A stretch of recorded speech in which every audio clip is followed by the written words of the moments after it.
And you could have a janitor, you know, one of the stories is the janitor who made minimum wage ended up with, you know, millions of dollars when he retired. Then you have a millionaire who literally was throwing coins, you know, into the ocean. It's just this weird mindset, right? And I've been fascinated with this whole topic, you know, for a good 20 years.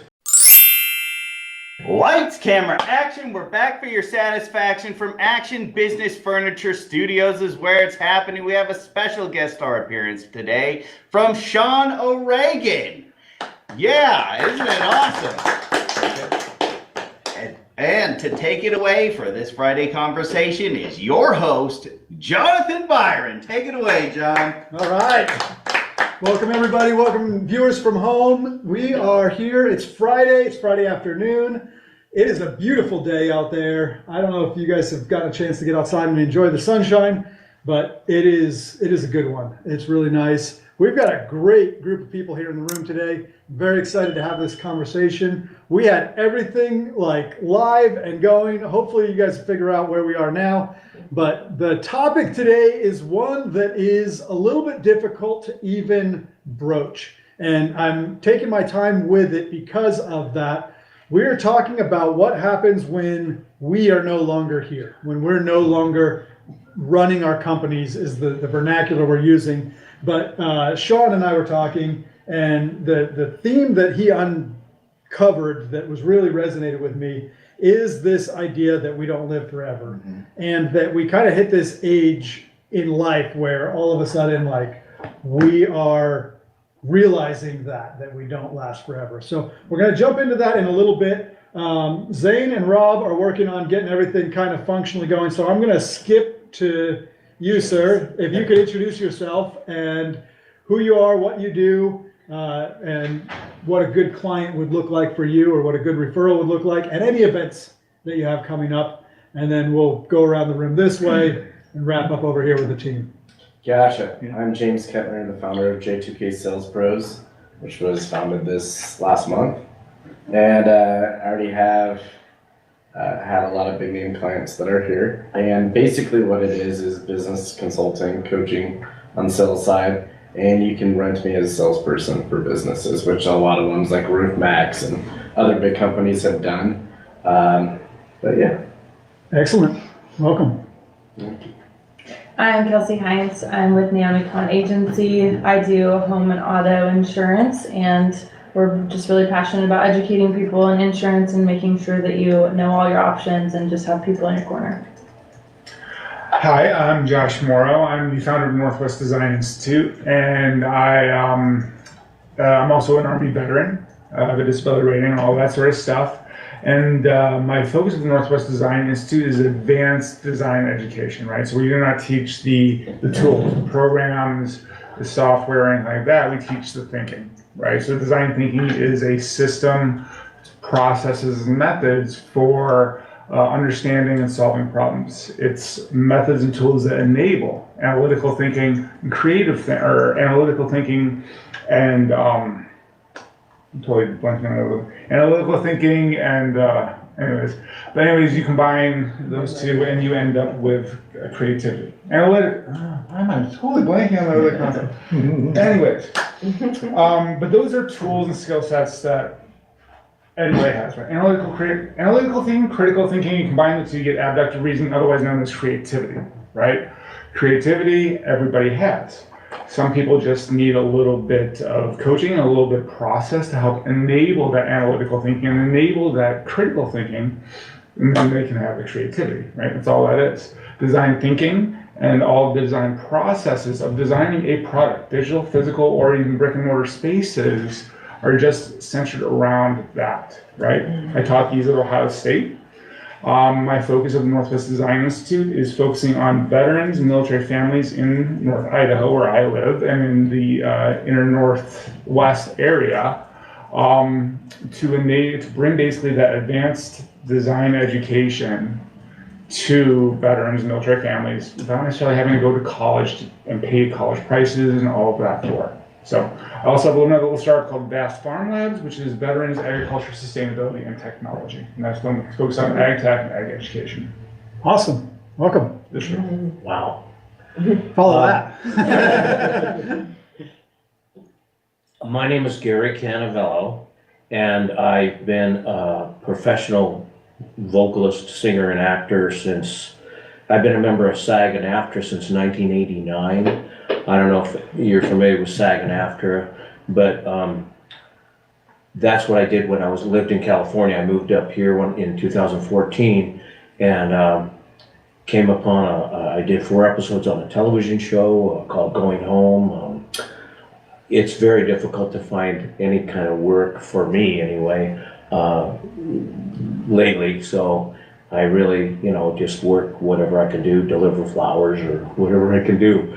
But I'm here just because I like to, I don't want to be a complete hermit. So I want to be around social people and learn from them and hopefully get some ideas of how to live better. And that's me. Excellent. Welcome. In your movie won this.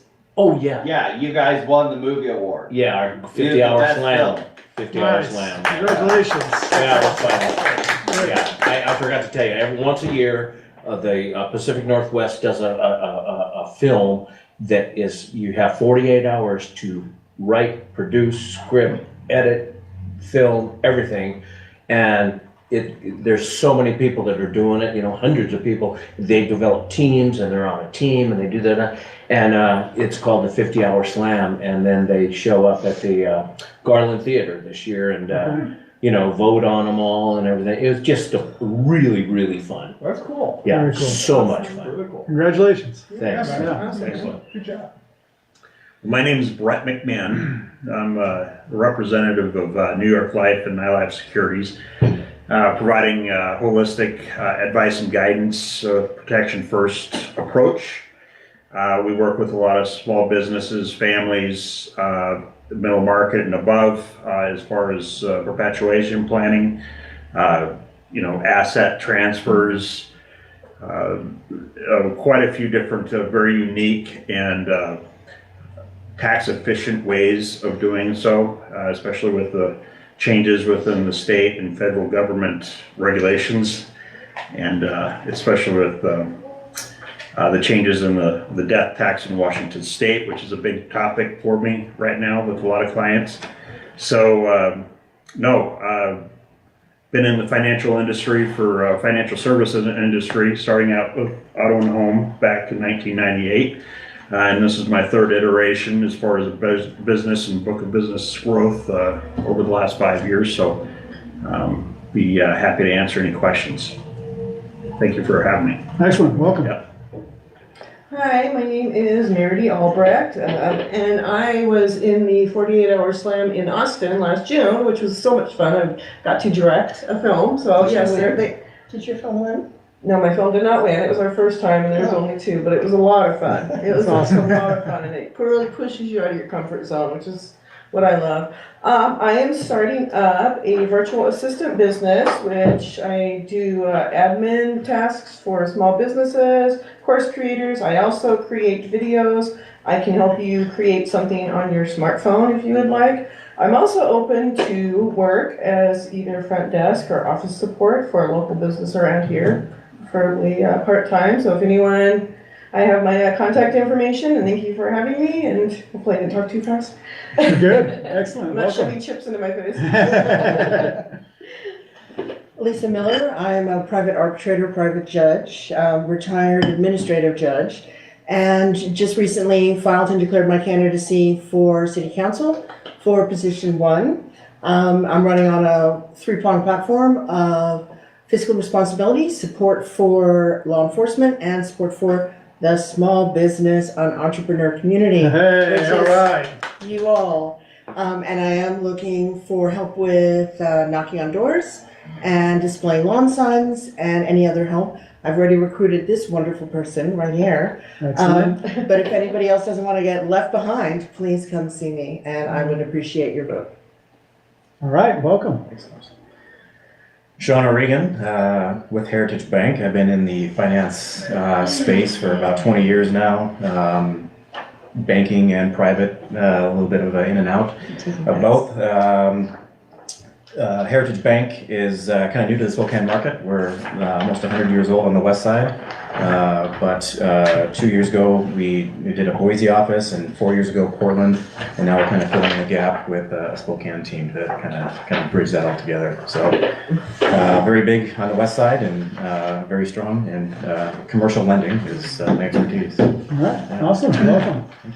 I'm Jonathan Byron. I'm the host, but also I sell real estate on the side. No, real estate is my main thing, and love helping people interact with the bigness of real estate. It can be very complicated, very overwhelming, and I like to break it down relationally, make it very easy, and help people feel comfortable as they approach this really big life decision, as it were. I'm currently looking for buyers. I'm looking at this market and saying that this is a great time to buy, particularly if you are younger, making good money, and you're still renting. And I guess you don't have to be young. You might be renting for other reasons. If you're renting a house and you are making enough money to pay for rent, you probably should look at ownership. It's a great time to get your foot in the door. So if you know anybody that's thinking about buying, they're right at that kind of like, it's time to make that move, I'd like to talk to them. That's what I'm after in this season.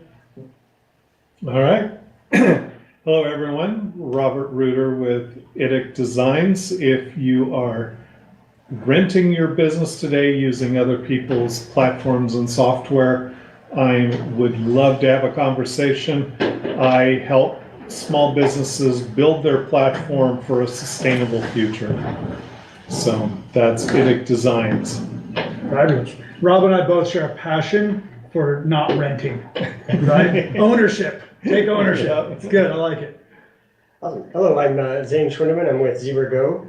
So we work with small businesses, especially service-based businesses who, if you go out and do work outside of a business location, we help you to answer customer calls while you're doing your work. We get customers scheduled, and we use real people to actually interact with your customers so they're not getting knocked around by an AI robot. But yeah, we focus on your business and allowing you to do your work while we handle all the boring stuff. Awesome. All right. Hi, everybody. I snuck in. My name is Crystal Haggerty, and I'm a district manager with Aflac in this area. We help people with all kinds of insurance, mostly supplemental, but we can do life too. We primarily work with business owners, but we can do things on an individual basis, help protect your paychecks, all that good stuff. So, awesome. Good to meet you. Welcome. Crystal, can you come sit over here? The camera's doing this weird thing where it's like looking at Brett and you're in the background behind him. And so I think we'll get a better view of you if you're over here. Okay, introductions have been made. I'm like, I feel like I say this every week, at least in my own head. But like, as we're going around, like James, I've been seeing some of your stuff on Facebook, and like, I want to talk to you afterwards about some of this stuff. And like each one of you, I'm like, oh my gosh, like I want to like interrupt and talk about like either how amazing you are, because I've already interacted with you and I know what you do, or how well you're presenting what you do. So awesome, like absolutely amazing how many people are in this room that have some great insights. The topic is going to be fire. Like Sean, I can't even tell you, I'm so excited. I want to talk to you about today's sponsor. They came out with this amazing new product, Sherwin-Williams paint chips. Ever since I was a kid, I used to love the taste of paint chips. And now they have lead, non-lead, but lead Layberg paint chips. And they also have latex-based. They have different colors, and it's a really good thing. I love Sherwin-Williams. I've been an investor in their company for years, and I think you guys should invest in some of these amazing paint chips. Like, look at this one. This one's, yeah, it's good. Also mention our other sponsor, Action Business Furniture, Yes. here at East Sprague and Park and Sprague. Park and Sprague. They are very generous and host us every week and make this space available. So Studio One from Action Yes. Business Furniture. Yes. Come join us. Yes, we love Action Business Furniture, and I put a disclosure in the comments. Data Mining Mike does not speak for Sherwin-Williams. They are not our actual sponsor. They do not have paint chips that you can eat. Please don't eat paint chips. I don't feel like I need to tell that to our adult audience, but just in case there's any kids watching, thank you, Mike. As always, appreciate the humor. And the humor is important because the topic we're going to talk about today is not funny. And it's one that we have a tendency to shy down from. I shared with the group earlier, I put this question out on the Facebook group as far as like what's going to happen if you have to walk away from your business. And there was some mixed reactions. And I think that our tendency is to want to just push this question down. And we get to a certain age, and Sean, I'm going to bring you in here. This is where you hit this certain point either in life or in business or both that you say, I'm not going to be here forever. And what do you do with that? And so that's the topic. Sean, I've teed you up. We've talked about a lot. We have, yeah. And there's so many different directions we can go, but tell me what you're thinking. Yeah, I mean, that's you kind of nailed it. This is a very deep and broad topic, right? Just the topic of finance in general, right? Is a very difficult topic. A lot of us don't want to talk about it. It's kind of a taboo. We definitely don't want to dive into our personal stuff. It's very, very difficult. Now, we met last Thursday, right? And we didn't really have an agenda, and we quickly kind of dove into a vein of, he said, what's your soapbox, idea in life? And we kind of went down a few rabbit holes, and, I said, Jonathan, I've hit this age where I'm feeling my mortality. Yeah. And it's eye-opening. It's, that point where, as you talk about, our parents are getting into this, they're older, and now that we're taking care of them, and my kids are, going to college, and it's like, okay, I'm feeling the pain points, right. Of life, and it just really starts to get you thinking, what is it I'm doing, right? What am I doing? What have I done? What can I do moving forward, right? Either, whatever it might be. It's different for everyone, all of us, right? It's a journey that we're on. Can I make a difference? Can I run for something? Can I, what is it I'm doing? And what if I'm counting that as an endorsement. Yeah. And, and it really brings to light, I don't want to be morbid, the end is kind of near. And, we never know how near. You don't, that's the problem, right? It could be upon us, I could walk it could outside. be way out there. Right, it could be way out there, So but how do you plan we are for the next something that you don't generation, really know? right? Yeah, How do exactly you right. plan? That's right, and that's what makes it difficult, right? That's what makes this topic, so broad One of and the so many deep. things, Yeah. I don't mean to interrupt, but you did mention we never know and everything. Actually, in certain people's lives, they can know more than others, because let's say your father died of congestive heart failure, and heart disease is in your family and in the DNA. And if you live a certain age, I had triple bypass heart surgery. And so now at my age, I'm over 70, I'm thinking, that's not going to last forever. And I could have congestive heart failure and start coughing more and I could be dying, right now. So the reason I brought that up is because there's things that people, might do, even the way they eat, the way they, their health wise or whatever, if they don't think they exercise enough or whatever. But I didn't mean to, take up any time. But So what do you think is the biggest barrier to accomplishing this and staying on track and having a good succession plan in place so you can just sort of not worry about it anymore? What's the big barrier, do you think? Yeah, the biggest barrier is people are afraid to talk about it. They're afraid to look at it. So how do you ease people into that conversation without making them go, and then run away? Sometimes you can't, right? And so it's sometimes it's a life altering. Sometimes it's a life altering experience. You ask questions, right? How does that feel to you? Yeah. And sometimes what it's does a it mean to you? Yeah. Those are all. I wanted to kind of put my 2 cents in as far as the opening of the conversation. Most people don't come to me specifically for life insurance, coming to me to help them put together a plan with their junk drawer of financials instruments, so they can be organized and put together much more efficiently. But as part of the planning process, when you open up that conversation about what that planning is for the future, whether they're you know, a standard type of family here in Spokane or North Idaho, or they have a small business to protect. A lot of questions need to be asked because it's on everybody's mind. But again, just like you said, it's hard to approach. You know, I started in the financial services industry doing the home and auto, and it was a morbid conversation to me, in my opinion, back then. You know, but I was in my 20s.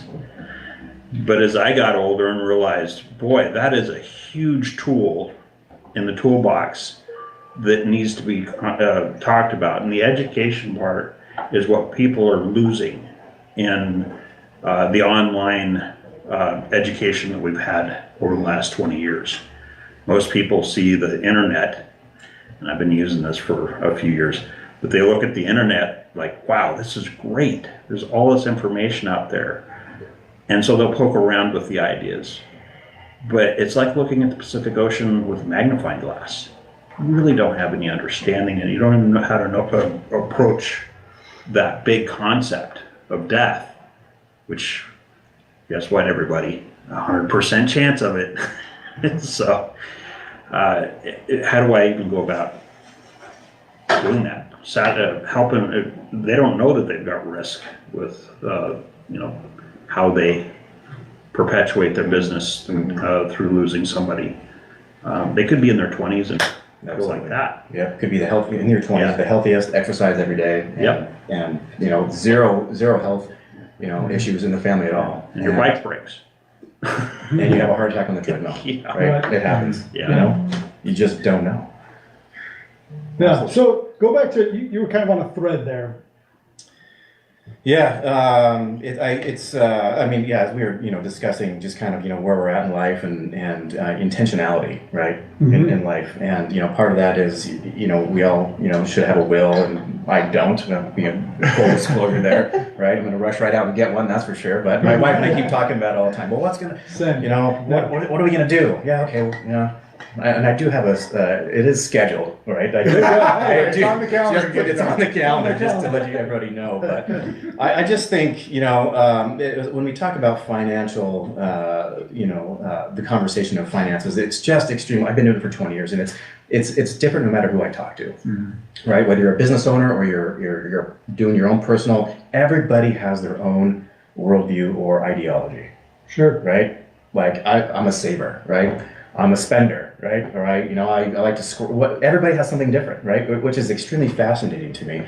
I was just having this conversation with a client the other day, and you know, he's on a 5 to 8 year plan of getting rid of his business to his 3 kids who are actively in the business. And I said, oh, you know, well, you know, what's your plan? Is this something you're just going to kind of hand over? Absolutely not. I would never do that, right? They're going to work for it. They're going to buy it from me. I'm like, okay. I talked to another client, they're like, oh man, yeah, I'm just gonna gift it, right? They just are gonna, sweet kids, right? Just love them, gonna gift it out to them. Yeah. So it's so fascinating to me, just how we all operate, you know, in life and how we treat our finances. For sure. You know? Yeah. And we think about that more and more, again, as, you know, we're reaching, you know, that kind of pivotal point, you know? Yeah. Where mortality is a real thing. So I kind of want to ask the room, and I want to give space for everybody to think about this, and anybody that's watching live can comment this. And I think I saw some comments, so I'm going to look through those and see if anything's worth reading out loud. But we do try to read out some comments. But when you think about the legacy, and particularly for your business, but life in general, kids, business being passed down, those kind of things, what? And I want you to like idealize. What would that ideally look like? Is kind of where I want you to go. For you personally, you know, if you could like write the book, and I honestly, on that subject, I recently realized I should probably like use ChatGPT and create like my funeral. Like my ideal, like this is who you invite, this is who like the band is gonna be that plays. Like I remember when I was a kid, like I was in high school, there was a band that had a song that was kind of like, had to do with like moving into the next season of life. And I was like, I want that play. It was like a punk rock, you know, like I want that played at my funeral, but like in all seriousness. So like, if you could script it, what would that transition look like? And I know it's kind of morbid, but that's, I know that's like, you might need to take some time to process it. I see a lot of like wheels turning, but. So I certainly have thought about it actually quite a bit. I mentioned before I was in the military, deployment, stuff like that. Also, my grandfather was a veterinarian. I grew up helping him in the animal hospital.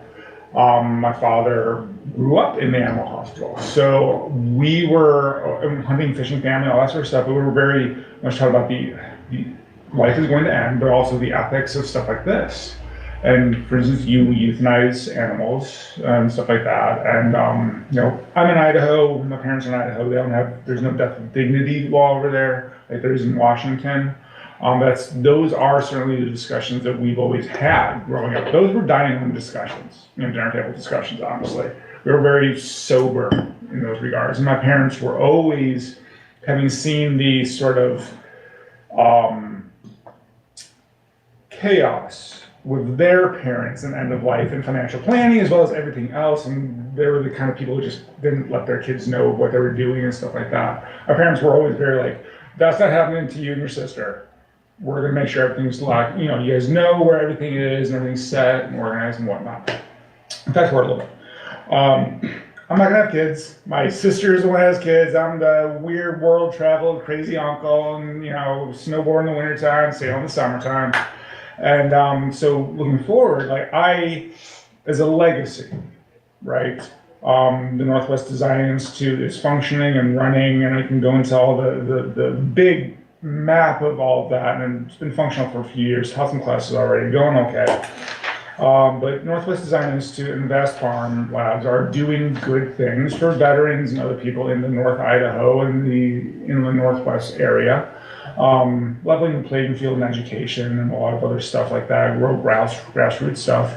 Veteran Entrepreneur Alliance I'm working with in North Idaho is really established, and we've created a much better community for veterans. And then my niece and nephew are set. They're going to be set anyways. They are actually going to be pretty well set. They're freaking killing it in 4-H right now. They're ranch kids. But like, help them out, get them set up even a little bit better, right? And also being the cool world traveling uncle, continue to help to expose them to things that they are not going to get exposed to, being ranch kids, So that's awesome. My legacy. I like it. One thing that comes to mind too with, whenever we talk about this, and unfortunately I've had to have conversations with my children because I have a son with special needs, and I'm sure you can relate to this, where if something happens to my wife and I've already told my other kids, like, you got to take care of it. He's going to need help, and we're getting him what he needs to be able to be as successful as he can be in his life. Yeah.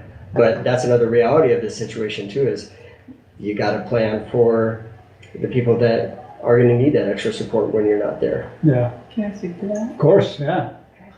So I have some of my financial planning licenses. I don't do that now, but in that journey, I have a child with special needs as well. I realize that you can't just gift them part of your 401k or your life insurance, because if they're receiving services, then they get kicked off those services. Yeah.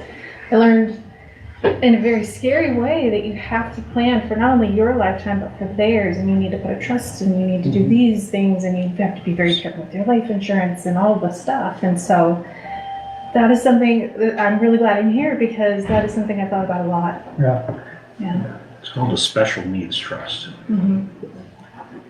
Yeah. And I guess the contribution I was going to make is how quickly this comes on you. I mean, I've known family issues and things in my life and tried to be prepared, have strategies and so on. And yet, back at the end of January, I found myself in the hospital clutching my chest, thinking, if I don't come through this, my customers don't know where I'm at. I'm barely able to communicate with my family at this point, and they sure don't know how to get into my accounts and how to do all these things. So you can be as forward thinking as you can, but if you don't have a written guide to say, here's everything you need in order to follow through on the plans, whatever it is. So it's more than just thinking about it. It's actually, getting this all written down. And I actually have a former client I've worked with. She actually built this guide that's available on Amazon to literally walk you through every document you need to create and where you're going to store it and how you're going to recover if something happens, or if you're gone, how people are going to follow with that. So, Notarized. yeah, all the transfer power and everything you need. It's tough to find someone though to hand off to. Mm-hmm. You know, I mean, we all have a lot of friends and acquaintances, but that's a big, ask. That's a heavy ask, right? Can you just be in charge of this document that has my whole life on it, but no pressure? So how did you go about finding the right person to hand off to? I haven't yet. I'm still working on that challenge. So what kind of requirements are you looking for? Someone in business or someone not in business? Right now, my anticipation is that I'm going to be leaving it to family. I have a sister that I can, that is competent and able to handle these things. And she's in many ways, she didn't say get away from me when you tried to hand this to her? No, actually, in the strange things, I think our relationship is getting better as we age. That we're starting to take over for our parents. We know our parents, so we're going to have to be looking out for them and so on. And so we're starting to get closer together and discuss these things in more detail. So it's the outline of a plan is there, but I have to set time aside to actually work on these things as well. Some people don't have like a high functioning sibling who's at the ready. So if you didn't have your sister, who would you consider? Yeah, I someone at this table. Yeah. Like this. Right. I think that John raised his hand. That question is what made me, when Josh, when you were sharing, it is interesting how each one of us is different. Like as we're talking about this, my brain's thinking about my 3 kids, my wife, like that's, and especially for me, the 3 kids. And when you shared you don't have kids, it's like it is dynamically different for you than it is for me. Lots of overlap, but there for me, and you were talking about you have clients that have, like I'm going to give it to my kids, I'm going to make them earn it. So like a spectrum in that realm, but then also a spectrum of like you have a sister, I have a sister and a brother. It's like we all have different, but it's like I think that for Rob to have to try to worry about what he would do if he didn't have a sister is like almost pointless, right? Like that, and that's the beauty of having all of us in the room. James, you were starting to say something. Yeah, a few things. My cousin Aaron Goforth, plug. He writes wills and all that stuff. He's a big attorney. Great. But more importantly, I think we're not looking at it like for me. I'm a serial entrepreneur. I've had businesses since 19, and I've worked in music, Hollywood, and everywhere. And the problem that I run across is I want to sell different businesses, and like, well, you're the business. Right. Yeah. Right. So the problem is like being able to structure a business outside of you so that you can sell it or move it. For me, anything I have, my daughter takes. Like, give it to her. I want her to live the best life. That's the way my route is. Yeah. And and put it in family's hands, and then you have alternate routes. If this person dies or passes away, then you have it set up for the next person in place. But I think that's for me the biggest thing is how do I structure myself out of this business that is focused around me, that will be successful somebody else and they'll see value in it. And I think a lot of entrepreneurs, especially small business people, run into that issue. Sure, that's great. Great insight. This also helps you shape your income goals. That was something I struggled with because I wanted my son to at least have I have 2 boys, so back up. One of them's autistic, the other one's not. I wanted him to have the option to take care of his brother or to not, to have his own family and for my other son to have other options too, and that's money. You need money for that. And so that really helped me, that's helped me shape what I want for my life and for myself and for my kids and my family and how much life insurance I want and all those things. So yeah, that's just some insight I just throw out there, but. I like that because that segues to something that you and I were texting about late last night and early this morning, money. And there's a quote from Morgan Housel. Do you have it in front of you, or should I look it up? No, I've got it right here. I'm gonna preface that with going back to kind of what we were discussing, just different ideas. Everyone has their own idea, and you can talk to all the experts, right? And they're on different ends of the spectrum. And so going back to what you were just suggesting, Morgan Housel, he wrote this book, and I highly recommend The Psychology of Money. I mean, literally one of the best books I've ever read, right? And it's just a bunch of short stories about people spending and managing money differently, but all end up taken care of, right? Mm-hmm. And you could have a janitor. One of the stories is the janitor who made minimum wage ended up with. And you could have a janitor. One of the stories is the janitor who made minimum wage ended up with millions of dollars when he retired. Then you have a millionaire who literally was throwing coins into the ocean. It's just this weird mindset, right? And I've been fascinated with this whole topic, for a good 20 years, with, millions of dollars when he retired. Then you have a millionaire who literally was throwing coins, into the ocean. It's just this weird mindset, right? And I've been fascinated with this whole topic, for a good 20 years. And to go back to what you were saying, this dichotomy is, so Morgan Housel in this book says financial success is not a hard science, it's a soft skill, where how you behave is more important than what you know, right? That's profound, right? You look at, I've seen so many companies that are very, very successful because of their relationships, right? How they treat people, how they interact, how they, the refunds. Costco is successful because they're Nordstrom's phenomenal refund policy, right? But on a smaller scale, you've got the more local community businesses who give back to their community, right? They volunteer, they're well known, they get out there, they're rubbing elbows, people love them. You get a private equity firm come in there like, oh, we like your numbers, we want this, okay? They buy the business and it completely tanks, right? Utterly fails because there's no interaction, right? They're managing, literally, right? Managing from the 17th floor in Bellevue, a construction construction company, in Spokane, zero contact, right? Nobody wants that, right? And it literally tanked. It's a phenomenal case study, Yeah. The private equity doesn't always work because they're not in the middle, meeting people, creating relationships, and that the previous business owner has done. So, having said that, right, you've got Morgan on this end, right?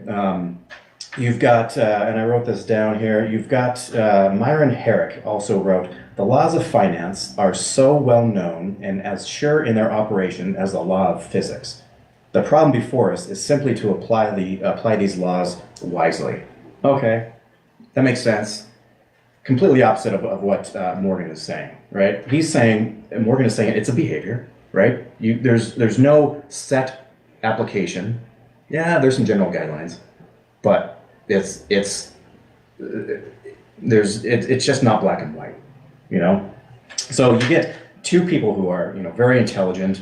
You can listen to these pundits, these financial pundits all day long, and they're going to argue, right? Because part of it is, buy my product, buy my book, right? I'm the knowledgeable one, whatever rabbit hole you want to go, with, down that way.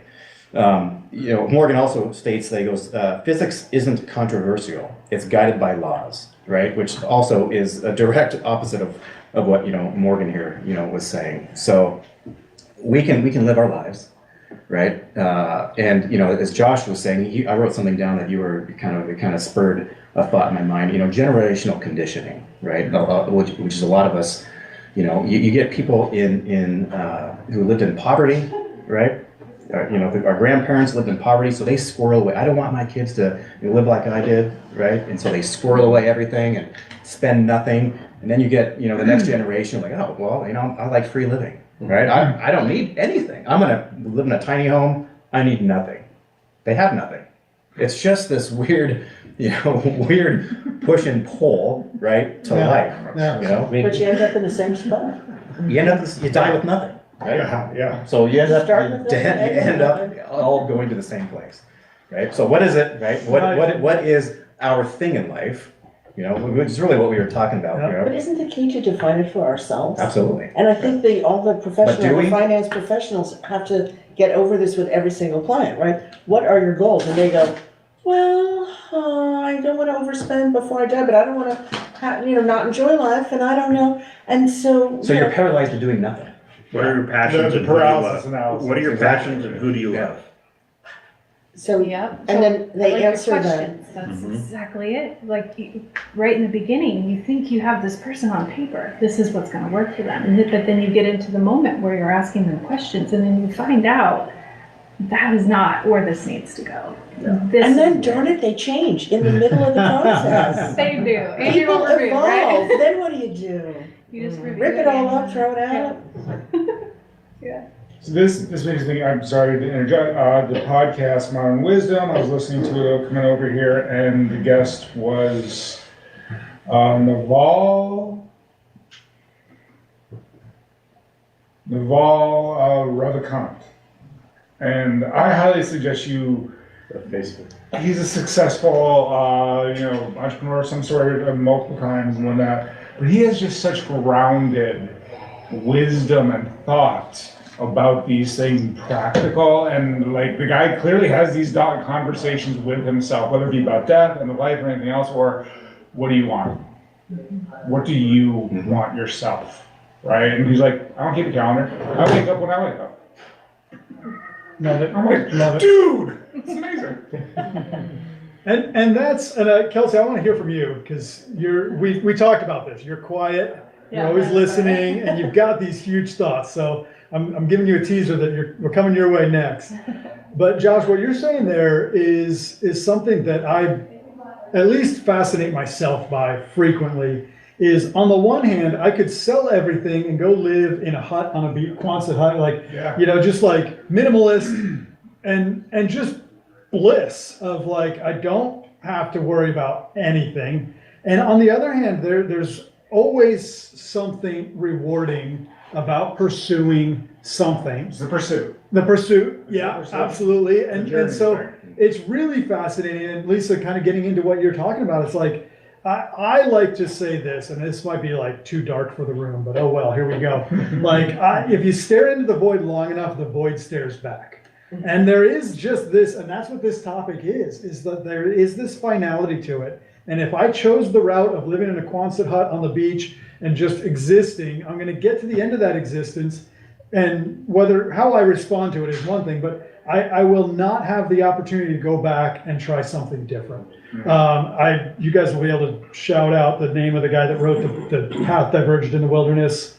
Robert Frost. Thank you, Robert Frost. And it's a path.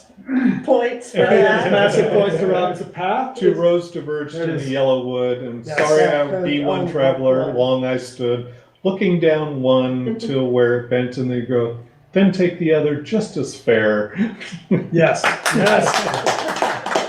We need to start reciting poetry each week. I know. We need to add that to the, yes. Yeah. We've got Mike in the scripts. By the way, if you're listening live, if you're watching the YouTube, come early because Mike brings in scripts and we do a script reading around the table. So I was Frodo today. yes, Okay. I got to be Elrond. So, but Kelsey, tell me what you got on your mind. Yeah, there's been lots of different threads. Like you like to say that I'm probably the youngest one in the room. And I think with that, and I don't own a business. So there's a lot of pieces that I don't 100% resonate with. But at the end of the day, I have 3 kids and I know that when, my time comes, whether that's when I walk out of this building or, several years, my kids are what I leave behind. So that's what I certainly, and I do have a special needs son as well. So it's a matter of every choice. And sometimes I have to remind myself to stay back on the path of every choice, every financial decision has to be to set my kids up because that's what I leave behind. And my legacy to to me is my children. And what's funny is you talked about different sides of the family. My husband, they are all shut mouth, like, don't talk about it, it's not gonna happen. And my parents actually really never talked about it either. I have to admit, the only person I've really lost is my grandma. So, you know, I haven't really felt or had to deal with parents. My parents are in their early mid-50s. Like, I don't have a lot of experience in that, but I really appreciate this conversation because one, it gets you thinking and it reminds you of what can happen, what needs to be set in place. But it's funny, and I'm trying to navigate how to talk about these things with a spouse that's like, nope, don't want to talk about it, you're never gonna die, I'm gonna die before you. And quite frankly, like, if that happens, my husband's screwed. Like, I love him to death, but I am, and this is my problem, is I am really controlling, and I know all the passwords, I know where everything is, like, and that poor guy doesn't really care to know, although he probably Rest should. in peace, Ribble. My sister and her husband is the same way. Yeah, so I mean, one of my best friends that I worked with for a long time, you know, she has no kids, and but she had a spreadsheet of like everything. They went and did a will and all that type of stuff, and I'm like, dang, like you were on top of it and you don't even have kids, so like it's cool to hear other perspectives too. It's because she doesn't have kids, she has time. Yeah, I mean, But I think and seriously, hats off to the parents. 'Cause too. That's the main thing though, is what do you work for? Like, Yeah. what motivates you? At the end of the day, Yeah. that is where your money's gonna lie. Yeah. For me, when I was single, it was me. When I had a daughter, it was my daughter. There's nothing else in the world that would change that. And for everybody, we all have our different things. If somebody's not, I do sales for all different companies, and roofing sales is one of them. If somebody's not thinking about a roof that is over their head, that is falling apart, they're definitely not gonna think about that. Yeah. Right? And the saying, I've been around a lot of death, so I've thought about death for a while, and I actually had a business that was built that I created like 15 years ago that was to have your funeral before your funeral, and you plan it out, and so you can witness it. Why are we having funerals for ourselves when we're not going to see any of it? Like, it'd be cool, like you said, it was called Our Life's Music, and you could pick your own music. It was a party, everybody hung out. Anyways. I don't have a funeral. I have said since I was a kid, it's a big party to celebrate the life I lived, not mourn the life I left behind. Exactly. Yeah. And death comes to wake us all. Let that sit in. The second somebody dies in your life, you start thinking about it. And it wakes you up. It wakes something inside of you that you've never thought. And every time someone dies, it comes back. You know, it might go away for a little bit, and it comes back. So I think this is cool. Like, this is a... Well, and that gets into, and I'm not going to push you too hard on this, but one of the things that we talked about is the spiritual or faith aspect to this. And as we're talking about this, one very uniquely distinct thing is what we all think happens on the other side, right, so to speak. And without getting into that, a very interesting, I think it's relatively new that we're exploring this to the way that we are, is this transference, this spiritual energy. And I like the way that you said that death comes to wake us all. It's like, it's interesting that if I've experienced a lot of death, my perspective on death is vastly different than someone that hasn't. Right. And again, not to get into like ridiculously over the top spiritual things, but if I'm close to somebody, I have a very close friend that recently lost the equivalent of a spouse. They never got married, but they were very close in a way that, you know, for him, losing her it's devastating him. And just processing through to lose a spouse. And I think we were kind of lightheartedly talking about like, hopefully in my wife and I's relationship, hopefully she would go first because I know where all the passwords are. I know all of these things. And I would want to bear that burden rather than have her bear it. And it's interesting, even that, like if we went around the room, I talked to people that are like, nope, I hope she goes first because I couldn't handle that, and so on and so forth.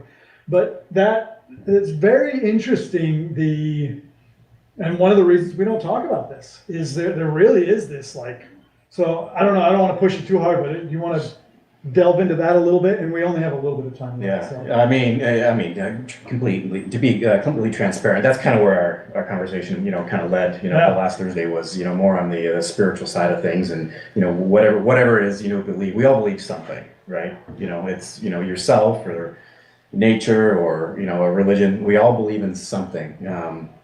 And so that was kind of the vein, what we talked about. And sometimes, we look at our direction in life when you have this divine intervention, in life, this epiphany, something happens, someone close to you dies, or something, something happens to you personally, and you're like, life is short.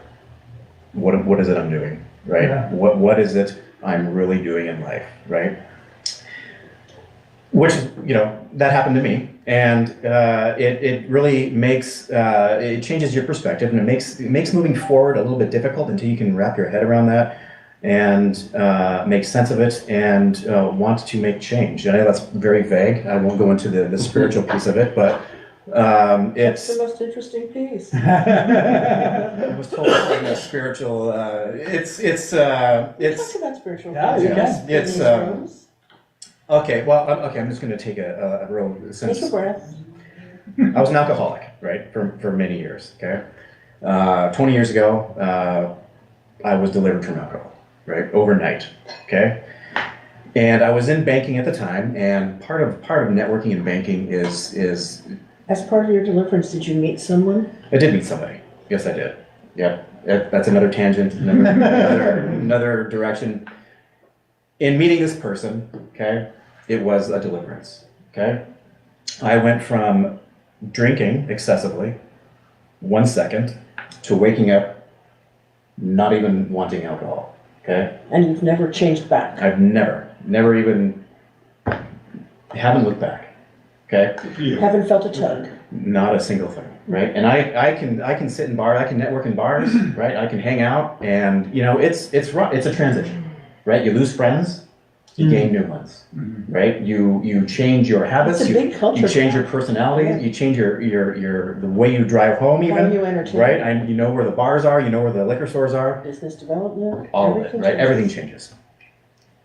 Even my mentality, right? Even my mentality, and it became my work became difficult, right? It's like what am I doing, right? What is it I'm actually doing for people, right? And what am I striving for? Right, became the mentality, right? Am I just working my butt off to collect things, to have money, to have a big house? Why am I doing this truly? Yeah. Right? That's been the journey for the last 20 years, and that's it's reconciling that journey. Okay, well, I do have to work. Right. Right. I am going to die someday. Right. Going back to our topic. So what am I doing in my life that's making the best of that journey, right? What am I teaching my kids? How am I interacting with people? What am I, everything. How am I doing my relationships? All of it, right? I want to abide in what I'm doing instead of striving day to day just to accumulate. Yeah. Right? I don't need to accumulate anything, I don't. And this is not we have so many ways to put your money here, do this, do that, and build your equity, build all of this stuff in life. And I have to ask myself, to what end sometimes, right? To what end am I doing it, right? I had a friend of the family, a strong believer, had this concrete company in Seattle. It was a massive company. I mean, he did Costco's, one day he woke up and he goes, I'm done. I've had enough. Didn't sell it, didn't give it to anybody, closed his doors, just shut the doors, right? It was a massive company. Said, I've had enough. Goodbye, everybody. So crazy. That's crazy, right? What does that, right? What happened the night before? Met somebody, I guess. I don't know. It's just, Hangover. it's super, yeah, exactly. It's just this whole behavior of money and the psychology of money is just, it's a fascinating topic, right? Yeah. You can never reach the end of it, No. right? The Yeah. conversation, you just can't, you know? But it's been going on for generations and generations, you know? So yes, we're all experts, right? In what we do and what we know and what we can give to people. And that's awesome, right? It's Yeah. awesome. And I meet some phenomenal people on a daily basis. And I just sometimes wonder, you know, what am I truly striving after? You know? And this may be, we talked about imposter syndrome last week. This may be the ultimate imposter syndrome fear that a lot of us feel. I know I do. Yeah. Right? Where it's like, I'll give the two extremes. On the one extreme, I want there to be like this like parade of like, whoa, no, John's gone. And at the same time, like I genuinely feel like I would, if I didn't show up today, everybody would be like, huh, where did that go? Right. You know, it's like does anybody even, am I making any difference at all? Right? Like we go there so easily. Yeah, So yeah, for sure. man. Well, the number 2 most sold book of all time outside of the Bible is what? It's Purpose Driven Life. The It's about what psychology your of purpose money. is. Really? Oh, but Market yes, has look not- at Purpose Driven Life. It's the most sold out. And No kidding. it's what is your purpose in life? If you look at it, nothing's more sold than the Bible outside of that. Wow. Yeah, and Have you it's read it? all about purpose. Have you read it? Yeah, Yeah. Rick Warren Rick is Warren. he's a pastor of Saddleback, which is it's on 50 acres. It's a massive church in California where I'm from, and I went there. So yeah, So it's a great book. I think regardless whether you're religious or not, it's a great book, and that's why it's sold. So very interesting. I'm reading the book Creative Confidence right now by David Kelly and Tom Kelly, and they're the founders of IDEO. Mhm. They work side by side with Steve Jobs designing the first Apple mouse, all of that sort of stuff. IDEO, if you're in the design field, IDEO is the Apple. It's the Nike of fucking design world. I've applied so many times. I just on a whim, just in case. Creative confidence is about unlocking your creative confidence. Essentially, all this sort of stuff. And they have cases and all sort of stuff.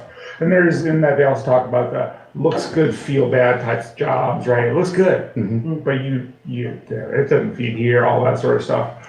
But in that, and they talk about going through design thinking. It's just Nixie to Stanford, design thinking labs and studios, and you get like lawyers and doctors that come in and they're pursuing their doctorate, and on a whim they take their creative gym class, and they leave their careers because they're like, you know what? I actually am pretty miserable being a doctor. And it's this radical thing. It's finding their purpose, but it's this radical thing, this radical exercise that breaks them outside of the notions of what we're taught and told or expected. And they're like, I'm going to stop being a doctor and I'm going to do what I don't know, make canoes out of birch bark.